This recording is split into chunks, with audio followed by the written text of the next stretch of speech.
Other shows we have for you to enjoy at myclassicradio.net. The Avengers was most certainly not a household name in South Africa prior to the radio series. With no national television service until 1976, the mechanism simply was not present in the country to show television programs to mass audiences. While many other countries reveled in the filmed adventures of John Steed and company, South Africa was not equipped to join in the fun. The series took Britain by storm and made a major impression in the American markets, being that greatest of rarities, a British series given a network transmission slot. However, as a filmed series, rather than a videotaped one, The Avengers was able to gain a modicum of exposure in South Africa through film rentals. Come and listen at myclassicradio.net. Other shows we have for you to enjoy at myclassicradio.net. The Black Museum was a 1951 radio crime drama program independently produced by Harry Alan Towers and based on real-life cases from the files of Scotland Yard's Black Museum. Ira Marion was the scriptwriter, and music for the series was composed and conducted by Sidney Torch. Although often mistakenly cited as being produced for the BBC, the series was produced and syndicated commercially by Towers throughout the English-speaking world. Come and listen at myclassicradio.net.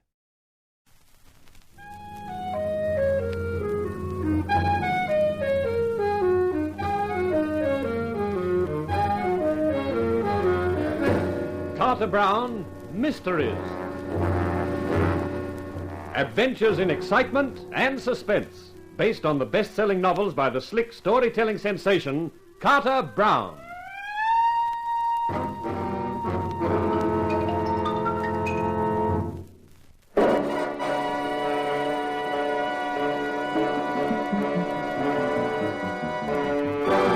It was beginning to make sense. Crazy, nightmarish sense, but sense. Right from the start, I hadn't been Nicky Knight, the dashing private eye. I'd been Nicky Knight, the dumb puppet, with every move planned for me. Even this last one, returning to the house with Marie Desprez, figuring it to be a surprise twist.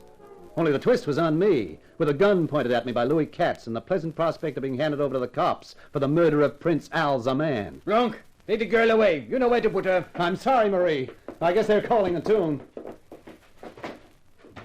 You're very wise, Mr. Knight, to try nothing foolish. I know when I've been outsmarted, Louis. Not only outsmarted, Mr. Knight, outplanned, outmaneuvered, outthought. Yeah, I was picked as the fall guy from the beginning, wasn't I? From the moment Haroon got his brother over here to the States on the pretext of urgent oil business. Haroon, who's your boss, of course, was getting tired of playing second fiddle to Al Zaman and planned to get rid of him. Get rid of him here in the States instead of on his own home ground. Correct. So Haroon engages me to protect a harem that's already protected. And then you come around with a story about your sister. Even when I beat it out of the house with Tex, you and Haroon weren't worried. You knew I'd found out from Tex that Marie was in the house and that I'd come straight to you. Which you did, Mr. Knight. Yeah, and played right into your hands for the murder of Al Zaman. Back I come with you, and Fatso gets it, with me all set to take the rap. The only slip-up was with you, Louis.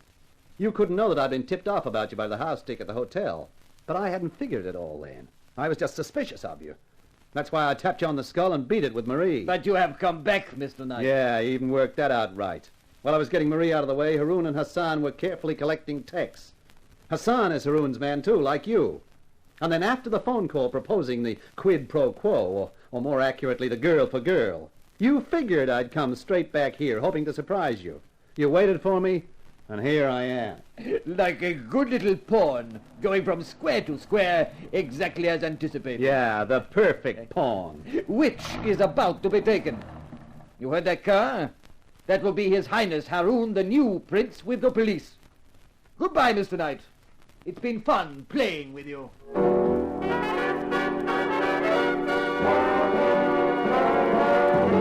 Yeah, they had it worked out to a T.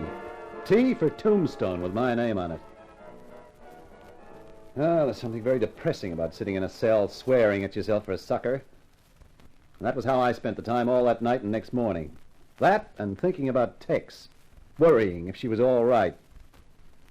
And then round about midday, I was taken out of the cell and driven to a downtown office, where a gray-haired guy sat behind a desk with a slim, efficient-looking character next to him. Take a chair, Mr. Knight. Now, what is this? Who are you? My name doesn't matter.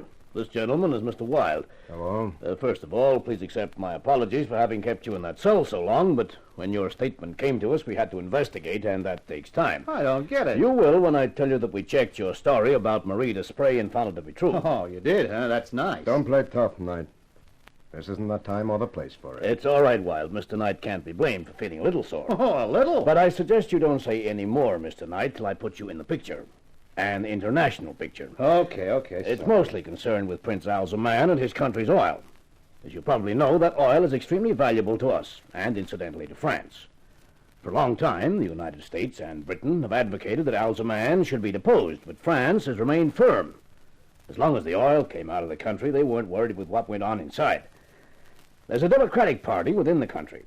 It's been fostered for some time, and it's ready to take power. We could assist them to do that bloodlessly, and now is the time, with Al-Zaman dead. But, of course, the French must agree. Now, wait a minute, the French... You're getting it now, aren't you? It's important that Miss Desprez must be found alive. Yeah. The indignation of the French people when they learn what happened to her will swing their government to our way of thinking. Yeah, I can see that. Now, our big problem is to find Miss Desprez. Have you any idea where she would be? Yeah, sure, somewhere in the house. It's an old place. There'd be a cellar. They'd probably put Tex there as well. Oh, yes, I'd forgotten about the other girl. I hadn't. As soon as Haroun even thinks we're suspicious, he will undoubtedly murder the Desprez girl or both of them. That's the tricky part. Mr. Wilde here is from the FBI, but I can't use him or his men any more than I dare send a squad of police with tear gas and Tommy guns into the place. It would be signing the French girl's death warrant.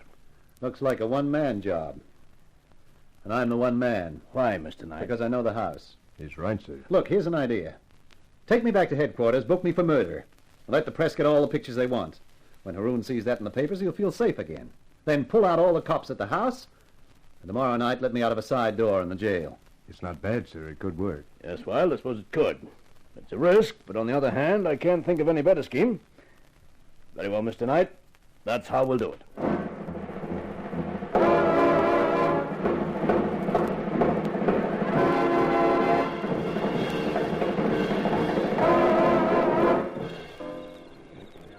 Okay, you guys, keep it quiet. All right, now we got over the wall. Nicky, this is where you're on your own. Yeah, me and my .32. I've got another gun for you. Here. Hey, what's this, a 6-inch howitzer? It's a rocket gun. You've got an emergency, you point it out the window and you pull the trigger. We'll see the rocket, all right. Uh-huh. All right, thanks. The best place to carry it is in your sock. Oh, okay. Right. Just hope it doesn't go off and leave me minus 3 toes. We'll fan out and watch for your signal. If it doesn't come within 20 minutes, we'll come in anyway. Good luck, kid. Well, thanks again. So long. For the third time now, I crept up to the back door. For the third time now, it was unlocked. These characters obviously didn't believe in guarding their rear. I was halfway across the kitchen when I heard voices. Yes, Your Highness. I looked around for a place to hide. There was a broom cupboard built into the wall. I got in with the brooms and pulled the door to, leaving just a crack to see through. A second later, the light was switched on, and Haroun and my old pal Louis came in. So, in a week, Louis, we shall leave the United States. I return home to take up my rightful position. While Mr. Knight remains to die for the murder of your brother. A sacrifice in honor of the new prince, eh? What about the 2 young ladies? Well, I'm about to take their food to them, Highness. The team has prepared the tray. Good food, I see. Excellent. I don't like thin women. Return to me in the library, Louis, when you have finished. We have other plans to make. I watched Louis pick up the tray and disappear through a door I'd never seen before. It looked like part of the paneling when it was closed. I gave him a minute or so and then headed after him. The door opened on a flight of steps leading down. I'd been right about the cellar.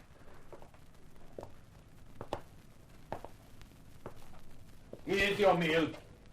Eat up. His Highness Prince Haroun prefers women who are well filled. I'd like to fill him with arsenic. Or even lead, honey. Night! Which means the long sleep for you. Nicky, I knew you'd make it. I told Marie you'd find us. We're not out of here yet, Tex, baby. Get back to Marie and keep down on the floor, both of you. This'll bring the rest of them here like hornets. All right, Nicky. Down on the floor, Marie, quick! It will not help you, Mr. Knight. Fire low, Hassan, to floor level. Hassan, the machine gun you see, Mr. Knight. Against that you have no chance. No? Oh, that takes care of Hassan and his Tommy gun. Now you're on your own, Your Highness. Come on down and demonstrate how brave a prince can be. Ha! Not good enough, Haroun. What's the matter? Too scared to come down? No, Mr. Knight, not scared now since your gun is empty. I always wait my time, you see. And my time, Mr. Knight, is now. Is it?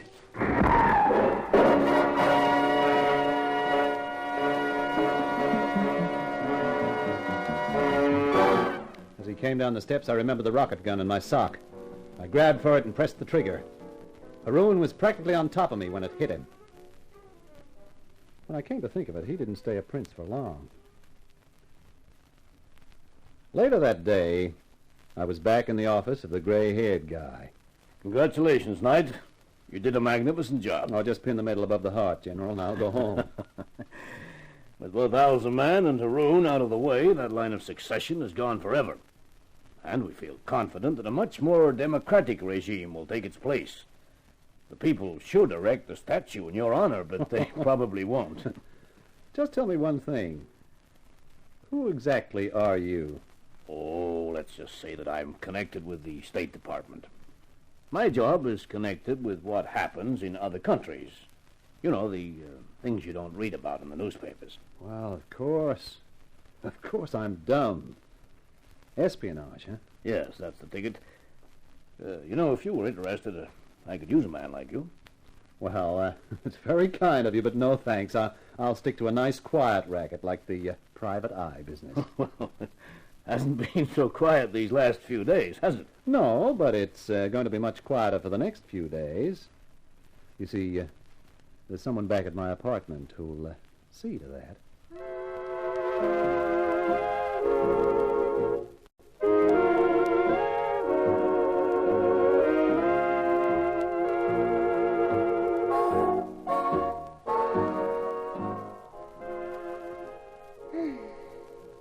You know, Nicky?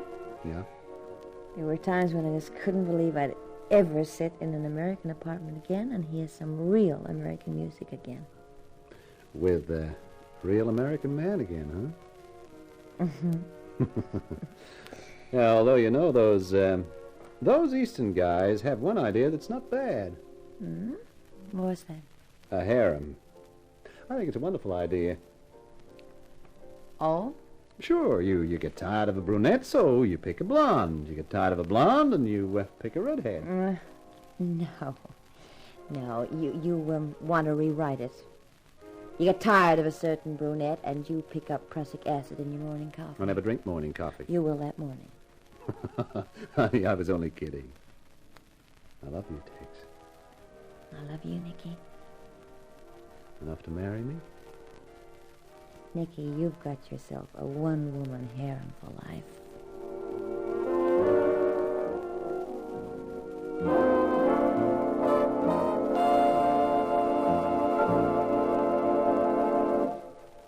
That takes care of Nicky Knight.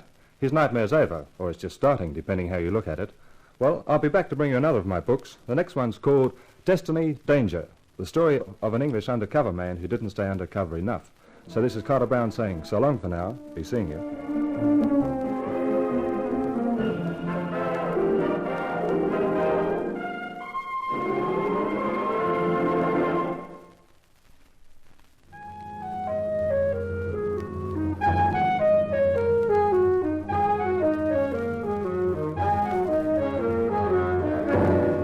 In Nightmare for Night, you heard June Salter as Tex, while as Nicky Knight you heard our star, John Bushell.